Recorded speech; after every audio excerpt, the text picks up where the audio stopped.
7 সপ্তাহের বেবিকে মায়ের পুষ্টির সমস্যার আশঙ্কায় গর্ভপাত করা যাবে কিনা, ট্রেনের আসনবিহীন টিকিট কেটে এসি বগিতে ভ্রমণ করা জায়েজ হবে কিনা, শাওয়াল মাসের আমল সম্পর্কে জানতে চাই। কোরবানির নিয়তে আমি একটা পশু কিনে রেখেছি, হঠাৎ করে পশুটা অসুস্থ হয়ে এখন মৃত প্রায় অবস্থায় আছে। এখন আমার করণীয় কি? আব্বু চাচ্ছেন জবে করে সাদাকা করে দেব, এটা কি জায়েজ হবে? আমি একজনকে কিছু টাকা ঋণ দিয়েছিলাম, এখন সে আমাকে তার হারাম উপার্জন থেকে আমার টাকা পরিশোধ করতে চাচ্ছে, আমি এই টাকা নিতে পারবো কিনা? স্বামীর সাথে 1 বছর কোনো যোগাযোগ নাই, তাদের দুজনের মধ্যে কোনো ধরনের সম্পর্ক নাই।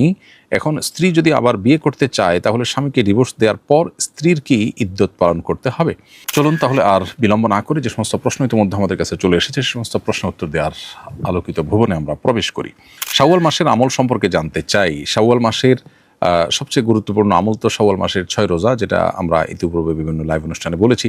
নবী সাল্লাল্লাহু আলাইহি ওয়াসাল্লাম বলেছেন, মান সাম রমাদান সুম্মা আতবাহু সিত্তাম মিন শাওয়াল কানা কাসিয়ামি দাহর, যে ব্যক্তি রমজানের রোজা রাখার পর শাওয়ালে 6টি রোজা রাখবে সে সারা বছর রোজা রাখার সওয়াব পাবে। এক হাদিসে নবী সাল্লাল্লাহু আলাইহি ওয়াসাল্লাম বিষয়টিকে ব্যাখ্যা করেছেন যে শাওয়ালের 6 রোজার মাধ্যমে সারা বছরের রোজা রাখার সওয়াব এভাবে যে রমজানের 30 রোজার প্রত্যেকটিকে আল্লাহ তাআলা 10 গুণ বাড়িয়ে দেওয়ার ফলে 300টা রোজার সওয়াব পাওয়া যায়। আর শাওয়ালের 6 রোজাকে আরও যখন আল্লাহ তাআলা 10 গুণ বাড়িয়ে দেন তখন তার ফলে 360 দিন রোজা রাখার সওয়াব পাওয়া যায়। তো এই জন্য শাওয়াল মাসের সবচেয়ে গুরুত্বপূর্ণ আমল হলো এটি যে আমরা শাওয়ালের 6টা রোজা রাখার চেষ্টা করব, নারী পুরুষ সকলে। নারীরা মাসিকের ভাঙতি রোজাগুলো আগে রেখে বা পুরুষ আগে অসুস্থ কারণে রোজা ভাঙতি হয়ে থাকলে সেগুলো আগে রেখে তারপরে শাওয়াল রোজা রাখতে পারলে সেটা সবচেয়ে উত্তম। যদি না পারা যায় একান্ত, তাহলে শাওয়ালের 6 রোজা এখানে রেখে পরবর্তী মাসে কাজা রোজা রাখলেও ইনশাআল্লাহ আদায় হয়ে যাবে এবং ফজিলত পাওয়া যাবে। এছাড়া শাওয়াল মাস এটি হজের মাসসমূহের মধ্যে থেকে একটা, সেই হিসাবে এ মাস থেকে হজের প্রস্তুতি প্রিপারেশন যারা যাবেন তারা করতে পারেন। এরপরে প্রশ্ন হলো, স্বামীর সাথে 1 বছর কোনো যোগাযোগ নাই, তাদের দুজনের মধ্যে কোনো ধরনের সম্পর্ক নাই, এখন স্ত্রী যদি আবার বিয়ে করতে চায় তাহলে স্বামীকে ডিভোর্স দেওয়ার পর স্ত্রীর কি ইদ্যত পালন করতে হবে? উত্তর হলো হ্যাঁ, অবশ্যই ইদ্যত পালন করতে হবে। স্বামীর সাথে স্ত্রীর যোগাযোগ নেই 1 বছর 2 বছর বা আরও বেশি সময় ধরে এবং কোনো ধরনের সম্পর্ক নাই বাহ্যিকভাবে, এই বিষয়টি আসলে তাদের মধ্যে বিচ্ছেদ ঘটায় না। বিচ্ছেদ ঘটানোর জন্য যদি তারা স্বপ্রণোদিত হয়ে উদ্যোগ নিয়ে বিচ্ছেদের উদ্যোগ নেয় এবং বিচ্ছেদ ঘটায়, তালাক দেয়, তাহলে শরীয়ী দৃষ্টিকোণ থেকে তালাক দেয়া হলে, তালাক গ্রহণযোগ্য হলে অবশ্যই সেটি বিচ্ছেদের কারণ। এক্ষেত্রে স্বামীকে ডিভোর্স দেওয়ার কথা যেটা বলছেন, স্বামীকে আসলে ডিভোর্স দেওয়া যায় না, ডিভোর্স নিজের প্রতি নিজে গ্রহণ করতে হয়, স্বামী ডিভোর্সের পাত্র নন। এখানে একটা সূক্ষ্ম পার্থক্য আছে। স্ত্রী যদি এই বিষয়টি বিবেচনা করে তার যদি অর্পিত তালাকের পাওয়ার দেয়া থাকে, তার ভিত্তিতে তিনি নিজের প্রতি নিজে তালাক গ্রহণ করে থাকেন, যে শর্তগুলোর ভিত্তিতে সে তালাকের পাওয়ার দেওয়া হয়েছে সেই শর্ত যদি পাওয়া যায় তাহলে সেক্ষেত্রে তালাক হয়ে গেছে, ধর্তব্য হবে। সেক্ষেত্রে তালাক হওয়ার পর ইদ্যত অবশ্যই পালন করতে হবে। ইদ্যত পালন করার আগেই অন্যত্র স্ত্রীর জন্য বিবাহ বন্ধনে আবদ্ধ হওয়া জায়েজ হবে না। ইদ্যত হলো, যদি তিনি গর্ভবতী হয়ে থাকেন তাহলে গর্ভ খালাস করার আগ পর্যন্ত তার ইদ্যত থাকবে, আর গর্ভবতী না হলে তার ইদ্যত হবে 3টি মাসিক পার হওয়া। এর মাধ্যমে তার ইদ্যত সম্পন্ন হবে। এরপর ইনশাআল্লাহ তিনি অন্য যে কোনো জায়গায় বিয়ে বসতে পারবেন। আমি একজনকে কিছু টাকা ঋণ দিয়েছিলাম, এখন সে আমাকে তার হারাম উপার্জন থেকে আমার টাকা পরিশোধ করতে চাচ্ছে, আমি এই টাকা নিতে পারবো কিনা?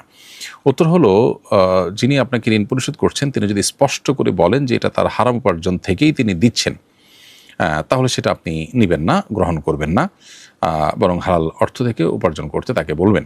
আর যদি সে স্পষ্টভাবে এরকম কিছু না বলে তাহলে সেক্ষেত্রে আপনার শুধু সন্দেহের বশবর্তী হয়ে এটিকে অ্যাভয়েড করার প্রয়োজন নেই, বরং আপনি গ্রহণ করতে পারেন। অনেক ওলামায়ে কেরাম এখানে একটা পার্থক্য করেন যে হারাম লিআইনিহি লিগাইরিহি, কিছু হারাম আছে মূলগতভাবে হারাম। ধরুন আপনি কাউকে এমন কিছু দিলেন যেটা মানে সরাসরি হারাম। ফর এক্সাম্পল, আপনি কাউকে শুকরের গোশত দিলেন বিনিময় স্বরূপ, তো এটা তো স্পষ্ট হারাম। আরেকটা হলো যে মূলগতভাবে হারাম না, বরং উপার্জনের প্রক্রিয়াগতভাবে হারাম হয়েছে। ধরুন আপনি একজনের সম্পদ আপনি নিয়েছেন, প্রতারণা করে তার সম্পদ নিয়েছেন, এই সম্পদটা মূলগতভাবে হারাম না, কিন্তু প্রক্রিয়াটা হারাম। এটাকে অনেক ওলামায়ে কেরাম বলেছেন বিনিময় হিসাবে যদি কাউকে দেওয়া হয়, যিনি গ্রহণ করেছেন তার জন্য এটা নাজায়েজ হবে না, কিন্তু যিনি দিয়েছেন দাতা, তিনি সর্বাবস্থায় গুনাহগার হবেন। খোলাসা কথা হলো যে স্পষ্ট যদি আপনি জানেন তাহলে আপনার জন্য না নেওয়াটাই উচিত, আর যদি আপনি স্পষ্ট না জানেন তাহলে সন্দেহ করে এটাকে গ্রহণ করতে অস্বীকৃতি জানাতে আপনি বাধ্য নন। আসন্না ফাউন্ডেশন প্রতি বছর হজ প্রশিক্ষণ আয়োজন করে থাকে। এবছর সবকিছু ঠিকঠাক থাকলে আমি হজে যাচ্ছি ইনশাআল্লাহ। আপনাদের প্রশিক্ষণ কর্মশালায় অংশ নিতে চাই। এই বছর প্রশিক্ষণ কবে এবং কোথায় অনুষ্ঠিত হবে জানিয়ে বাধিত করবেন। খুবই সুন্দর একটি প্রশ্ন প্রিয় দর্শক। আপনার এই প্রশ্নের উত্তর হলো অন্যান্য বছর এই বছরও আমরা হজ প্রশিক্ষণ দিচ্ছি ইনশাআল্লাহ বিদিনিল্লাহ, এবং এই বছর হজ প্রশিক্ষণ হবে আসুন্নাহ ফাউন্ডেশনের নিজস্ব অডিটোরিয়াম আফতাবনগরে আসুন্নাহ ফাউন্ডেশন কার্যালয়ের উপরে, সেখানে ইনশাআল্লাহ তাআলা। এবং এবছর আমরা 14ই এপ্রিল এবং 18ই এপ্রিল এবং 25শে এপ্রিল এই 3 দিন 3 ধাপে আমরা হজ প্রশিক্ষণ করবার সিদ্ধান্ত নিয়েছি। এর মধ্যে 14ই এপ্রিল সবার আগে নিবন্ধন করে ফেলার জন্য আমরা আহ্বান করব, কারণ সময় যত গড়াবে তত বেশি নিবন্ধনের সুযোগ পাওয়ার সম্ভাবনা কমে যাবে। সো আপনারা 14, 18 অথবা 25শে এপ্রিল আমাদের ট্রেনিং এই সেশনে অংশগ্রহণ করতে পারবেন।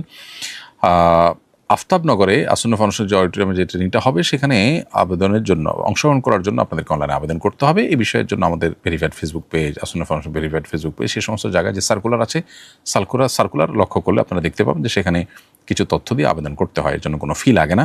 আবেদন যারা করবেন তারাই শুধুমাত্র অংশগ্রহণ করতে পারবেন। তালাকে বায়েন হয়েছে, নতুন করে বিবাহ বন্ধনে আবদ্ধ হতে হলে সাক্ষী হিসাবে শুধু শ্বশুরবাড়ির লোকজন থাকলেই হবে, নাকি আমার বাবার বাড়ির লোকজনও লাগবে?